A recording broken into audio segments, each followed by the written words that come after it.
When we think of Guru Gobind Singh, we think of a great warrior, someone who's fierce in his appearance and his demeanor. But there was another side of the Guru. Guru Gobind Singh Ji was a very poetic soul.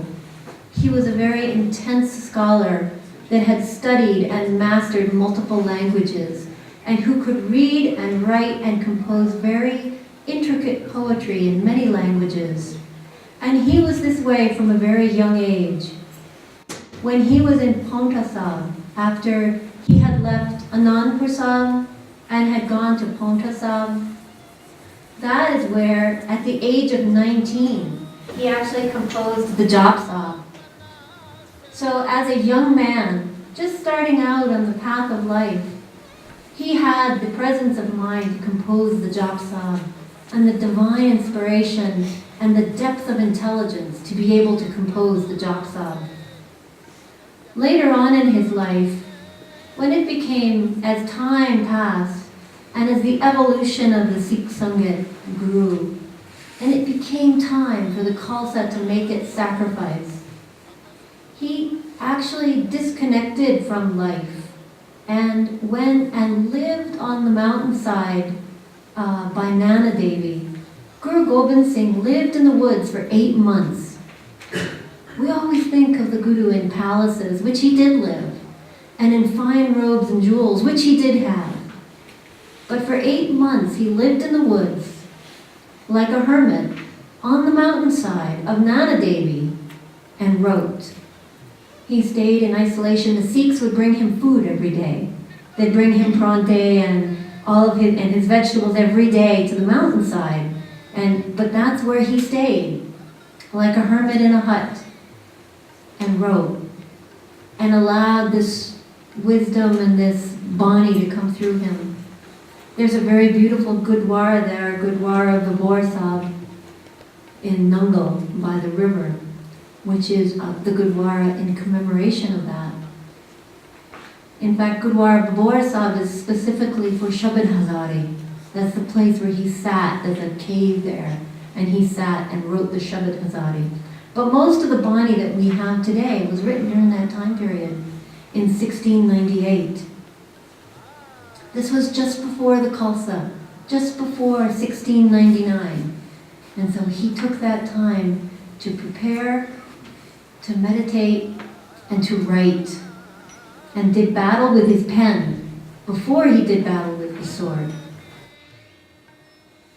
Then we know, as the history of the Khalsa progressed, he had many grunts, many books of writings. And when the Sikhs left the fort of Anandpur Sahib, when they evacuated the fort and were betrayed in the night by the Mughals, all of the Guru's writings, including the writings of the Adi Granth, were lost in the river. So when the Mughals attacked, all of the Guru's baggage that was on the horses was dumped into the river and lost forever. And so all of the writings of Guru Gobind Singh were lost at that time in the river. There are some references in Sikh history to Bani and grunts that we have never seen.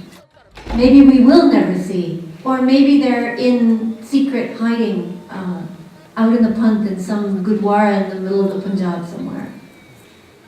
But when you think of all that we don't know, it makes the soul kind of itch wanting to know what other things that he wrote.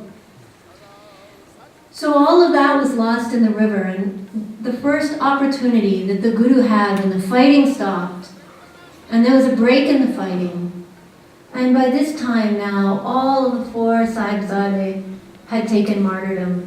Most of the Khalsa had been destroyed. And the Guru sat at Talwandi Sabo, where we call Damdama Sahib now. And the first thing he did was to transcribe the Granth, the Sri Guru Granth Sahib, which is the Sri Guru Granth Sahib we have today. So from memory, he dictated the Adi Granth to Banis Singh, who transcribed it. And he added in the Bani of his father, Guru Tegh Bahadur, at the end of the Adi Granth. And so we When we finish the Kanpat, we all know the slokas of Guru Tegh Bahadur. Those were added in by Guru Gobind Singh at that time. And many people ask, well, why didn't he add in his own Bani at that time? And the Nihangs always say that the Sri Guru Granth Sahib is written in Shantras. That it gives you, when you read the Sri Guru Granth Sahib, you are transported into that universal identity. Your soul is given that shant, that peace.